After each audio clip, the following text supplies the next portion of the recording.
Hello students, आज हम लोग बात करेंगे जो हमने आपको डीपीपीज दी हैं और उन डीपीपीज के सॉल्यूशंस की बात कर देते हैं। तो आइए बात करते हैं डीपीपी 1 से। और सभी regular course IIT JEE 2 years course के लिए जिनको डीपीपीज मिल गई हैं या जिनको अभी भेज दी गई हैं, उन सभी के लिए मैं आप सभी को बता दूं कि जितनी भी डीपीपीज आपको मिल जाएंगी वो सारी की सारी आपकी उसके सॉल्यूशंस आपको मेरे ही चैनल पे मिल जाएंगे। तो इसलिए आप अगर कहीं पर भी फंसते हैं तो सॉल्यूशन भी इस तरीके से तैयार किए गए हैं कि आपका ट्यूटर, आपका दोस्त मनीष त्रिवेदी एमटी सर आपके साथ ऐसा प्रतीत होगा आपको। ठीक है, तो आइए चलते हैं, बात करते हैं सॉल्यूशंस पे।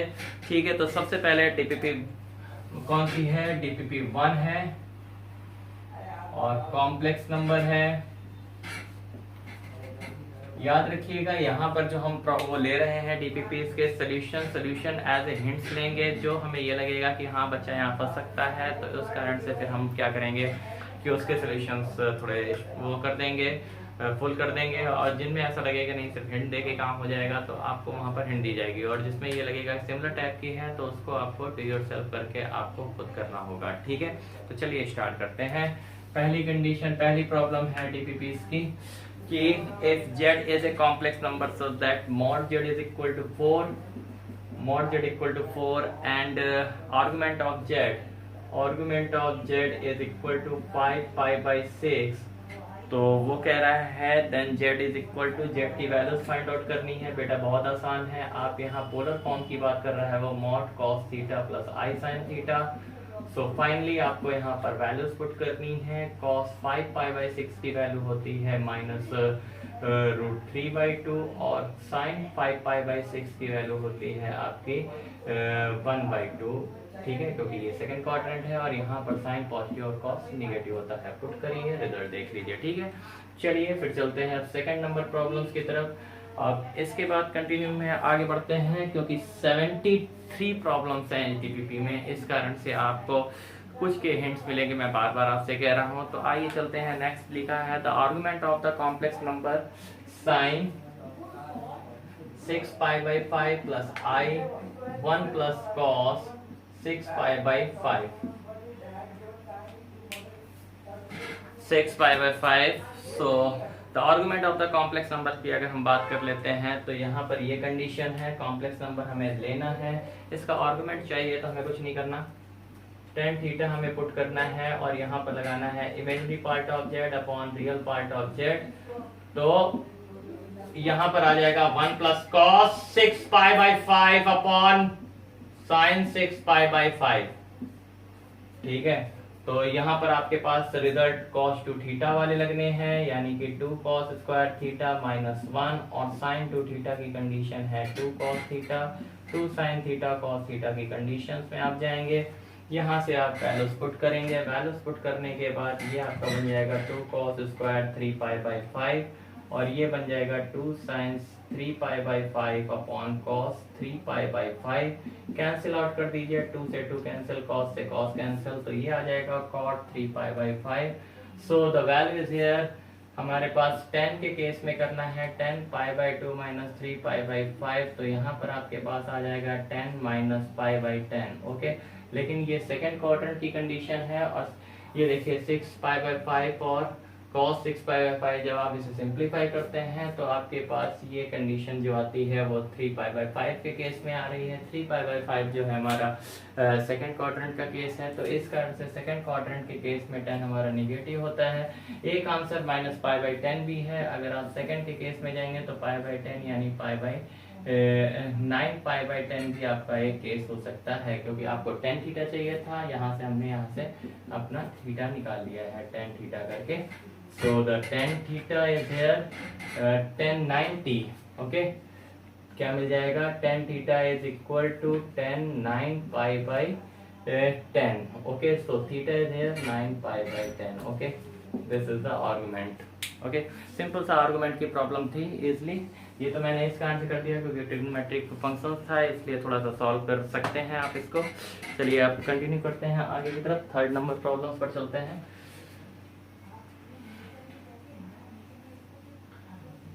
ध्यान रखिएगा ये जो टाइप है, ये जो आपका DPP1 है वो किस पर बेस्ड है, वो बेस्ड है आपके IIT mains problems, BITSAT के, VITs के लिए और आपके NDA के केस के लिए, ठीक है ना। तो जो भी आपको DPP किसी भी चैप्टर की पहले DPPs मिलेगी वो DPP होगी हमारी मेंस, NDA और इसी तरीके के जो हमारे बिट सेट के हैं या VIT के हैं उस तरीके के इंजीनियरिंग एंट्रेंस के लिए, ठीक है। तो आइए आगे बात कर लेते हैं अब थर्ड नंबर प्रॉब्लम्स की तरफ। थर्ड नंबर प्रॉब्लम है, सिंपल सी प्रॉब्लम है। क्या कह रहा है वो, द पॉइंट समथिंग समथिंग यानी Z1 Z2 Z3 and Z4 और the complex plane are the vertices of the parallelogram then taken in the order if and only if. यानी वो कह रहा है कि हमारे पास एक पैरेललोग्राम है जिसमें कि इसके वर्टिसेस हैं B Z2 हो गया, C Z3 हो गया और D Z4 हो गया, ओके। तो हमारे पास वो कह रहा है कि इसका जो रिजल्टेंट आता है, यानी रिजल्टेंट देखिए वो कह रहा है कि बताना है आपको कि ये हमारे पास अगर एक पैरेललोग्राम के वर्टिसेस हैं तो हमारे पास Z1 Z2 Z3 Z4 में क्या रिलेशन है। तो सिंपल सी बात है कि जो इसके डायगोनल्स होंगे वो बाइसेक्ट करेंगे तो यहाँ पर R is mid point of AC and BD। सो आपको यहाँ पर R का, यानी अगर मैं इसको Z मान लूँ तो RZ यहाँ पर कितना हो जाएगा, Z1 plus Z3/2 for AC और R of Z is equal to Z2 plus Z4/2 for BD। So the left hand side will be equal, so Z1 plus Z3 is equal to Z2 plus Z4, okay.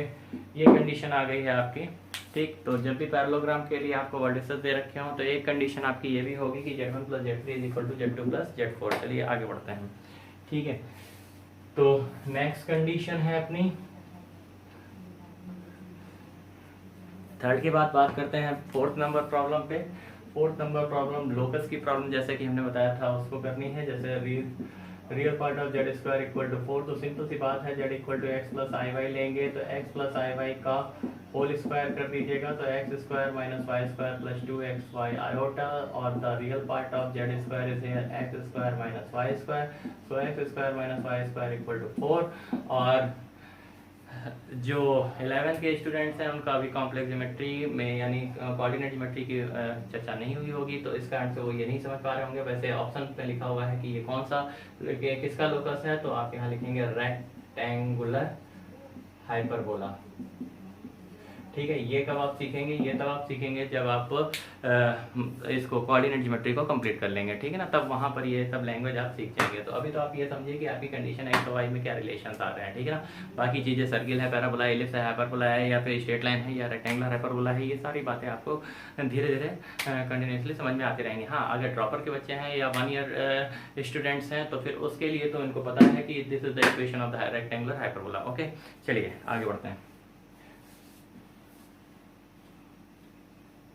Fourth के बाद next ध्यान रखिएगा कि आपने अगर साल भर में जितनी मैं DPPs आपको दे रहा हूं अगर आप ये DPPs लगा लेते हैं 1 ईयर कोर्स के अंदर, अगर जो ड्रॉपर हैं अगर वो सारे DPPs लगा लेंगे तो आपको मैं गारंटी देता हूं कि आपकी एक अच्छी रैंक IIT एडवांस के अंदर आ जाएगी, ठीक है। लेकिन याद रखिएगा कोई भी टीचर कोई भी इंस्टीट्यूट आपको सिलेक्शन नहीं करवाता है, सिलेक्शन आपको खुद ही करना होगा, ठीक है। और उसके लिए मेहनत आपको खुद ही करनी है। जो जितना अच्छी तरीके से प्रैक्टिस करेगा आउटपुट भी उतना ही बेहतर आएगा। फिलहाल चलते हैं आगे। ज़्यादा बकर करने से क्या होगा कि क्लास वीडियो लंबी हो जाएगी। mod z-4 less than from mod z-2, ठीक। तो वो कह रहा है कि बताइए इनइक्वालिटी क्या शो करती है। कुछ नहीं करना है आपको, z equal to x plus i y put करना है, अपने आप देख लेना है। ये मॉडुलस की कंडीशन है, आसानी से हो जाएगी। x plus i y minus 4 is less than from x plus i y minus 2, तो x minus 4 plus i y और less than from x minus 2 plus i y, so root x minus 4 का whole square plus y square is less than from root x minus 2 का whole square plus y square, okay. तो x minus 4 का whole square plus y square is less than from x minus 2 का whole square plus y square, so cancel out हो गया। x minus 4 का whole square minus x minus 2 का whole square is less than 0, x minus 4 plus x minus 2 और x minus 4 minus x plus 2 is less than 0। तो 2x minus 6 हो गया और ये x कैंसिल हो गया, -2 हो गया, लेस देन 0। निगेटिव वैल्यू हटानी पड़ेगी, x माइनस 3 आ चुका है लेकिन ये निगेटिव वैल्यू है तो चेंज हो जाएगा, तो x इज ग्रेटर देन 3 हो जाएगा, यानी real part of z is greater than 3। ठीक है, तो ये आपकी कंडीशंस आ गई। तो ध्यान रखिए, बार बार मैं कह रहा हूँ कि डीपीपीज जो है, पहले आप देखिएगा डीपीपीज में हमने आपको डीपीपीज पहुंचाई हैं और साथ में उसका क्या करवाया है कि आंसर की दी है, सोल्यूशन नहीं दी है। सोल्यूशंस के लिए आपको यहाँ पर देखिए क्या है, सब कुछ इकट्ठे दे देने से, मैंने देखा है डिस्टेंस लर्निंग में लोग सोल्यूशंस और डीपीपीज सब इकट्ठे ही दे देते हैं। इससे क्या है, देखिए एक कहते नहीं मन तो बच्चा है दिल तो बच्चा है, ठीक है ना। क्या है, जैसे मैं तो उन किताबों के भी खिलाफ हूँ जो आपकी सॉल्यूशंस के साथ आते हैं।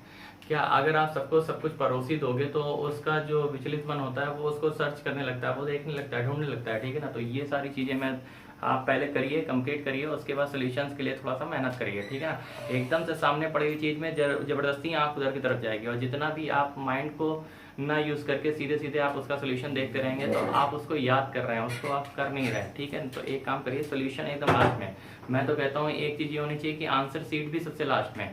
आप पहले प्रॉब्लम करिए, अगर आपने अच्छा चैप्टर कंप्लीट कर लिया है तो आपको पहले प्रॉब्लम करनी चाहिए। प्रॉब्लम करने के बाद उसके बाद जो आपका वो आता है, क्या नाम है, जितने भी कर लिए, मान लीजिए आपने डीपीपी 1 पूरी कंप्लीट कर ली, 73 प्रॉब्लम्स कर ली, अब चेक करो कि आंसर सीट में तुम्हारी कौन सी प्रॉब्लम सही है या किसका आंसर मिसमैच खा रहा है। क्योंकि जिसका आंसर में सही है तो वो तो इसका मतलब उसका कॉन्सेप्ट आपका क्लियर है, जिसका आंसर सही नहीं है तो उसके लिए अब आप देख सकते हैं, सॉल्यूशन देख सकते हैं। अब उसके लिए ये काम करिए, आप क्या करते हैं, पहली प्रॉब्लम देखिए, सॉल्यूशन देख लिया, पहली प्रॉब्लम देखिए, आंसर देख लिया, ये सब चीजें ना करो, नहीं तो इस तरीके से फिर आपकी प्रैक्टिस नहीं हो पाएगी सही तरीके से, नहीं, आपको ये लत लग जाएगी, ठीक है ना। और यही लत जो है इस समय हर बच्चे पे लगी हुई है, इसी कारण से जो आउटपुट आता है वो बहुत ही भयावह आता है, बहुत ही डरावना आता है, ठीक है ना। थोड़ा सा इस चीज को बनाए रखिए। चलिए नेक्स्ट चलते हैं, 6 नंबर प्रॉब्लम। ये सब हमारी प्रॉब्लम जो चल रही है, 6 नंबर प्रॉब्लम क्या है ये देख लेते हैं। 6 नंबर प्रॉब्लम है, the number of the solutions of the system of solutions real part of z square. ये देखिए equation, real part of z square is equal to 0 and mod of z equal to 2, mod of z equal to 2। और ध्यान रखिएगा IIT mains के लिए अगर आपको करना है तो सबसे पहले आप जो एनसीईआरटी एग्जाम्पलर है उससे थोड़ा सा अच्छी तरीके से कंप्लीट करते हुए चलें, ठीक है। बाकी सारी चीजें करते रहिए, लेकिन जो शुरुआत है, जब आप शुरुआत बेस नहीं करोगे, कई लोगों को मैंने देखा सर इसका शॉर्टकट क्या होगा, शॉर्टकट क्या होगा, शॉर्टकट क्या है, अरे शॉर्टकट के चक्कर में बाद में पड़ा जाता है। जब आप साइकिल या कुछ भी चलाने जाते हो तो पहले सीखते हो, ये थोड़ी ना है कि नहीं ये बताओ कि इसमें मतलब स्टंट कैसे मारते हैं। भाई सीखो तो पहले चलाना, स्टंट तो अपने आप निकल के आते हैं भाई। जब आप सीखते हो तो सेकंड गियर पर, फर्स्ट गियर पर इस तरीके से चलता है, और उसके बाद जब आप चलाते जाते हो तो पता नहीं चलता कि कब आप थर्ड, फोर्थ और फिफ्थ गियर पर उसको चेंज कर देते हो, ठीक है। तो ये सारे ड्रामे जो आजकल चल रहे हैं शॉर्टकट वाले, इसको थोड़ा माइंड से हटाओ। चीजें आएंगी तो अपने आप उसके शॉर्टकट भी बना लोगे, चीजें आती ही नहीं है तो शॉर्टकट क्या होते हैं, रटने पड़ते हैं। और शॉर्टकट अगर रटने बैठ जाओगे तो तुम्हारा सिलेक्शन नहीं होगा, लिख लो नहीं होगा, ठीक है। चलिए आइए देखते हैं नेक्स्ट। तो आइए, अब ये भी सिंपल इक्वेशन वाली प्रॉब्लम है, जेड स्क्वायर वाला केस हो गया, यानी z equal to x plus i y यहाँ पर पुट करिए तो x square minus y square equal to 0, ये कंडीशन आ गई। और ये root x square y square equal to 2 आ गया, x square plus y square equal to 4। Equation second ये है, इक्वेशन फर्स्ट ये है, दोनों को सॉल्व करिए, एक्स वाई की वैल्यूज निकालिए और वहां पर पुट कर दीजिए। तो 7 नंबर प्रॉब्लम की तरफ चलते हैं। क्या लिखा हुआ है, if z is not equal to -1, z not equal to -1। So क्या कह रहा है, is a complex number such that z -1 upon z -1 upon z plus 1। क्या कह रहा है, purely imaginary then z mod z. ये वैल्यू देखिए, ये अब जैसे मैंने क्या कहा था, ठीक है। तो जैसे अब ये है, this is the purely imagery value, तो इमेजरी है तो हमने लैम्डा आई कर दिया, इसको लैम्डा आई कर दिया है यहाँ पर सिंस, ठीक है। तो अगर ये इमेजरी हो गया है तो इसका मतलब क्या है कि अब हमें मॉड जेड निकालना है। तो मॉड जेड निकालने का मतलब है कि हम इसका जेड वैल्यू निकाल रहे हैं, तो हम क्या करेंगे, कंपोनेंडो डिविडेंडो लगाएंगे। तो कंपोनेंडो डिविडेंडो क्या होता है, अगर आप कंपोनेंडो डिविडेंडो नहीं जानते तो कोई बात नहीं है, आप इसको क्रॉस मल्टीप्लिकेशन से जेड की वैल्यूज निकाल सकते हैं, ठीक है। क्या करना है अपने को बस ये करना है कि अगर a upon b equal to c upon d है तो कंपोनेंडो डिविडेंडो कहता है कि c बाई डी थ्योरम भी कहलाती है ये law, componendo and dividendo law.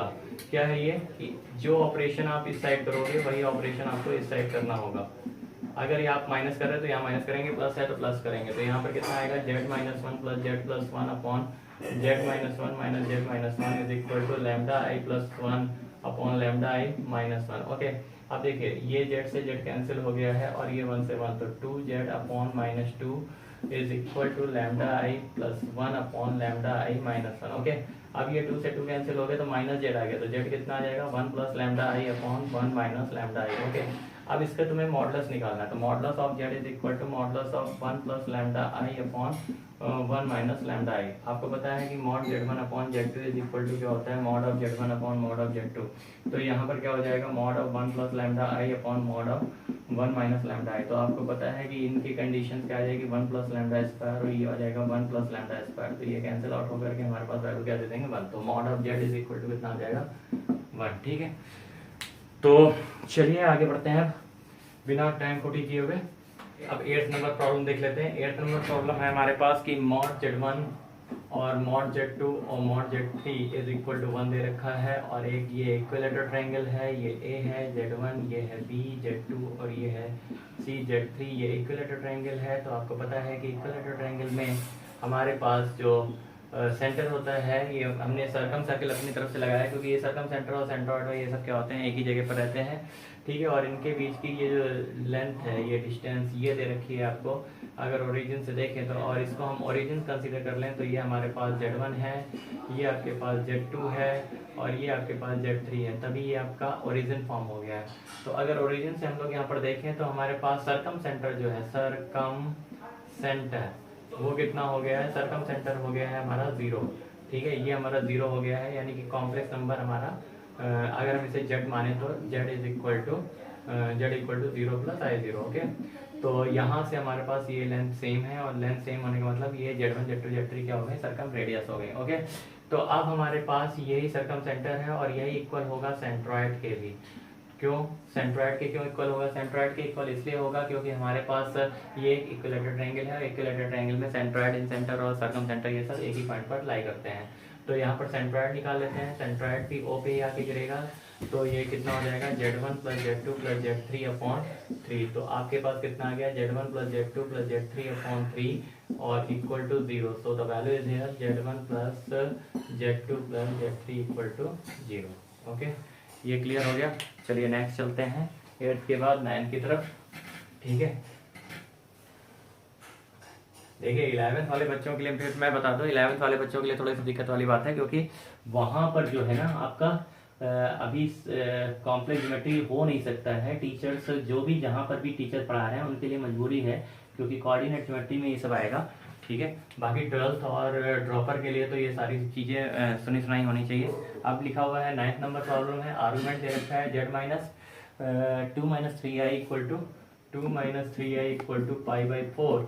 तो आपसे वो क्या कह रहा है कि आपको बताना है लोकस ऑफ जेड। कुछ नहीं करना है बेटा, यहाँ पर आपको आर्गुमेंट फॉर्म करनी है। तो जेड इक्वल टू आप लोकस की जैसे ही बात है z equal to x plus i y कर दीजिए। आर्गुमेंट ये आ गया आपका x plus i y minus 2 minus 3 iota is equal to π/4। तो अब यहाँ पर आर्गुमेंट ऑफ ये रियल नंबर आ गया x माइनस 2 और ये आ गया iota y minus 3। Okay, π/4। Okay, तो यहाँ पर tan inverse imaginary part of, ठीक है, आर्गुमेंट हमारे पास पता ही है आपको, y माइनस 3 हो गया है और ये x माइनस 2 हो गया इक्वल टू π/4। और आपके पास ये कंडीशन जो होनी चाहिए, π/4 फर्स्ट क्वाड्रेंट है, तो y minus 3 is greater than 0 and x minus 2 also भी greater than 0, so x is greater than 2 and y is greater than 3। Okay, 10 को आप उधर ले जाएंगे, y minus 3 upon x minus 2 is equal to 10 π/4। So y minus 3 upon x minus 2 equal to 1। So y minus 3 equal to x minus 2. So the result is here y equal to x plus 1. And in a complex plane, y equal to x plus 1.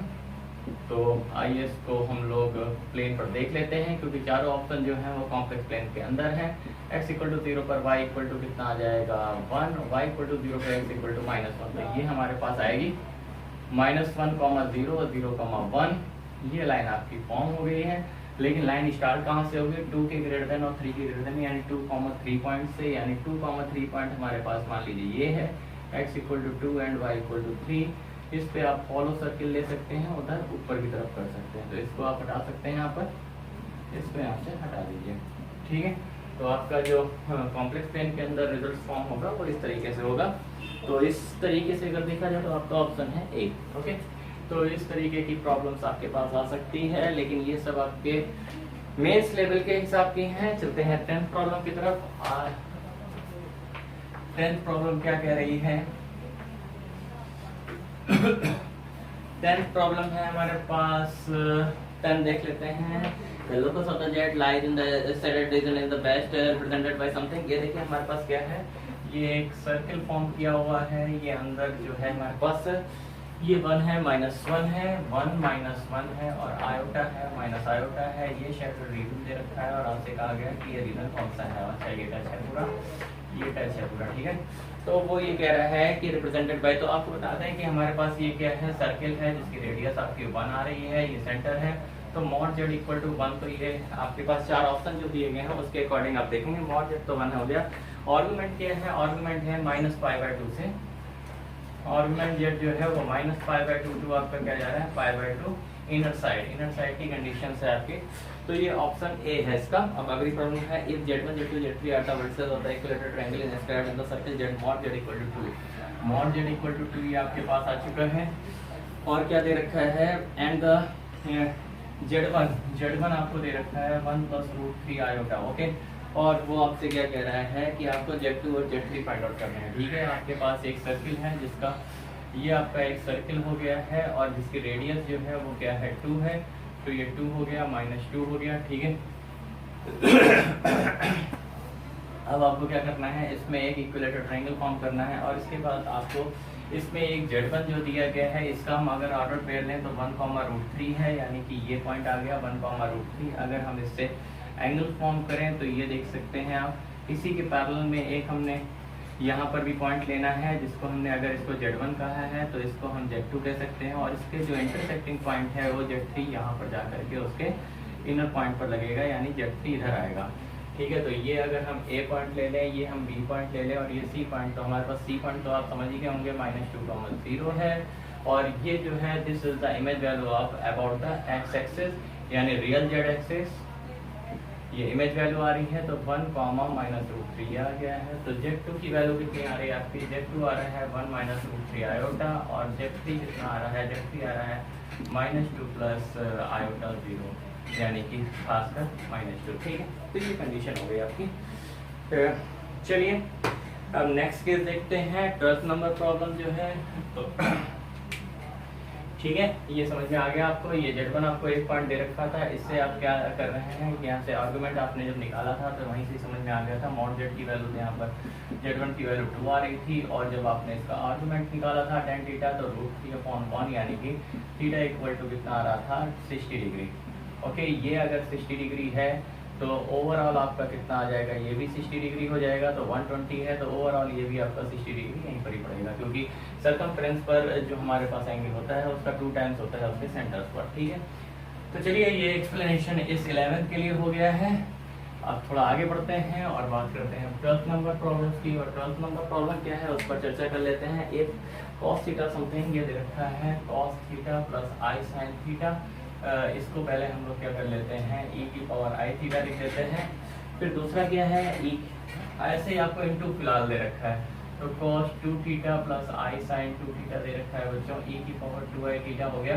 तो ऐसे चलते चले जाएंगे, कहाँ तक जाना है हमें, डेट। तो बता दें आपको e⁻I theta, e⁻2I theta to final e⁻NI theta is equal to कितना दे रखा है बच्चों, दे रखा है ये 1।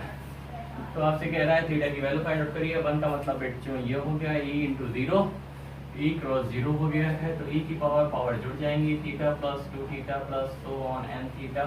थीटा भी यहाँ पर आ जाएगा 1 + I, इसको I अब साथ में लो ना, कोई दिक्कत नहीं है। I थीटा कॉमन ले लिया, 1 + 2 + 3 से लेकर के आपके पास n की condition, e⁻I theta sigma n आ गया आपके पास, ये 1 आ गया, e⁻I थीटा n + 1/2 आ चुका है और ये 1 आ गया। तो अब आप देख सकते हैं यहाँ पर cos n + 1/2 theta + I sin n + 1/2 theta और ये आ गया है आपका 1 + 0 आयोटा। ठीक है, तो अगर मैं इसको हम कंपेयर कर लेते हैं तो cos n + 1/2 theta equal to 1 आ जाएगा और sine n plus 1/2 theta is equal to आ जाएगा 0। So cos n plus 1/2 theta is equal to कितना आ जाएगा, 1 का मतलब है cos 0 की वैल्यू, cos 2 पाई की वैल्यू, cos 2 पाई की वैल्यू और something 2 pi 4 pi and so on. तो ये आ गया आपका बच्चों cos 2n पाई, cos 2n, n तो पहले से है तो हम m लिख देंगे 2m pi. So n plus 1 theta by 2 is equal to 2m pi. So theta is equal to 4m pi by n plus 1। Similarly y से भी, यहाँ से भी हमारे पास यही कंडीशन आ जाएगी।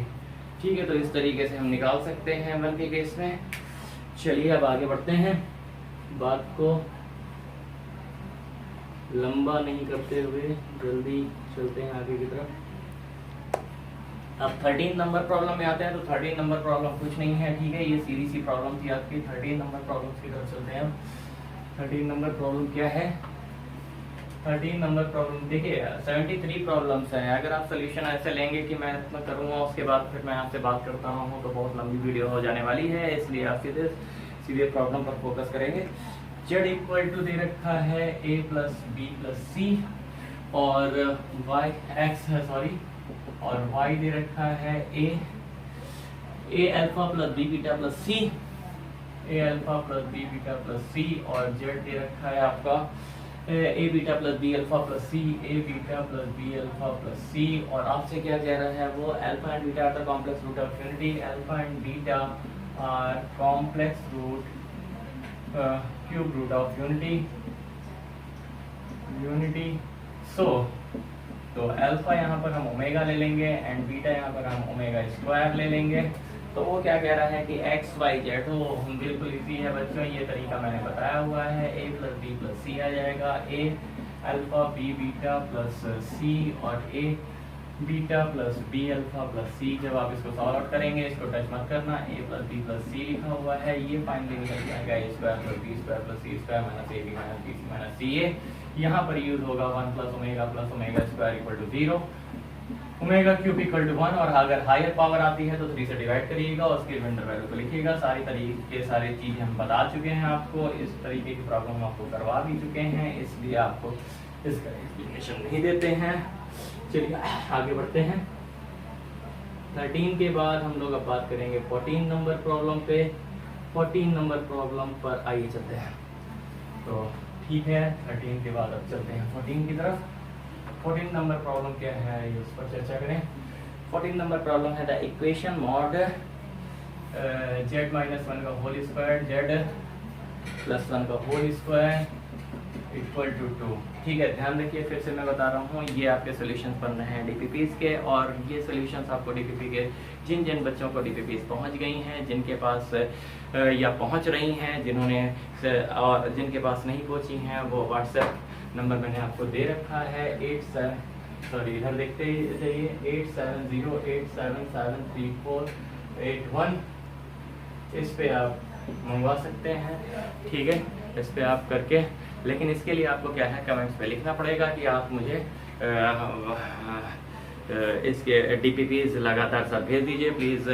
देखिए लगातार आप अगर मेरी ये जितनी भी 120 डीपीपीज हैं अगर आप उनको कर लेते हैं तो श्योरिटी है आपकी कि आप आने वाले जो भी मेंस और एडवांस के केसेस हैं, एनडीए के केसेस हैं, उन सबको आप पूरी अच्छी तरीके से कर सकते हैं। ठीक है, इसी तरीके से आप मेरा जो यूपीएससी मैथ एक्सप्रेस चैनल है जिसमें मैं आईएएस और आईपीएस उन सब के लिए जो मैथ ऑप्शनल के कर रहा हूँ, आप उनके लिए भी कर सकते हैं। वहाँ पर भी मैं बुक्स के सॉल्यूशंस और डीपीपीज अपनी देता रहता हूँ। अगर आपको वो भी चाहिए, उसके भी सॉल्यूशन चाहिए तो आप उसके लिए भी अपने भाई बंधुओं को बता सकते हैं और टेलीग्राम पे भी हमें ज्वाइन कर सकते हैं। ठीक है, फिलहाल फिर आगे बढ़ते हैं। z माइनस 1 का होल स्क्वायर z प्लस 1 का होल स्क्वायर इक्वल टू 2। तो आइए अब इसमें क्या है हमारे पास, the equation represent a circle है, एक स्ट्रेट लाइन है, द ऑर्डर पेयर है, नन ऑफ दीज है, कोई बात नहीं है, एक प्रकार का लोकस वाली प्रॉब्लम है, सीधी सी बात है। x प्लस आई वाई ले लीजिए, x प्लस आई वाई और माइनस 1 का whole square, x plus i y plus 1 का होल स्क्वायर इक्वल टू 2। तो x minus 1 plus iota y whole square, x plus 1 का plus iota y whole square equal to 2। तो x minus one का whole square y square plus x plus one का whole square plus y square equal to कितना आ जाएगा 2 आ जाएगा। ठीक है, भाई स्क्वायर रूट बनेगा, स्क्वायर रूट से कैंसिल हो जाएगा। ठीक है, तो अब ये हमारे पास कंडीशन आ गई है। आप वो हमसे क्या कह रहा है, सर्किल की बात कर रहा है, क्या कह रहा है, वो कह रहा है कि क्या चीज़ बनेगी है समथिंग। तो आप यहाँ से देख सकते हैं x square plus one minus two x plus y square plus x square plus one plus two x plus y square equal to two. तो टू से ये 2 कैंसिल हो गया, 2x से ये 2x भी कैंसिल हो गया, 2x square plus 2y square equal to 0 हो गया। So x square plus y square equal to 0 हो गया। इस किसी भी दो रियल नंबर के जो स्क्वायर का सम होता है अगर वो 0 है तो x और y हमारे कैसे हो जाएंगे, 0, 0 हो जाएंगे। ठीक है ना, तो यहाँ पर ये क्या आ जाएगा, ए ऑर्डर पेयर ऑफ 0, 0। ठीक है, चलिए नेक्स्ट 14 के बाद आगे बात करते हैं नेक्स्ट केस। ठीक है, तो नेक्स्ट है हमारा 15 नंबर प्रॉब्लम। 15 नंबर प्रॉब्लम की तरफ चलते हैं। 15 नंबर प्रॉब्लम है the region of the Argand diagram defined by the mod z minus 1 plus z plus 1 is। तो हम आपके पास जैसे ही z equal to x plus i y करेंगे उसके बाद सॉल्व करेंगे तो ये हमारा इंटीरियर एंड द बाउंड्री होता है एलिस वाला केस बन जाएगा। ठीक है, तो चलिए ये आपको हिंट मिल गई है। अब यहाँ पर पुट करिएगा एक्स प्लस आई वाई, तो आपके पास जो कंडीशन आएगी वो interior and the boundary of the ellipse हो जाएगा क्योंकि यहाँ पर इक्वेलिटी लगी हुई है।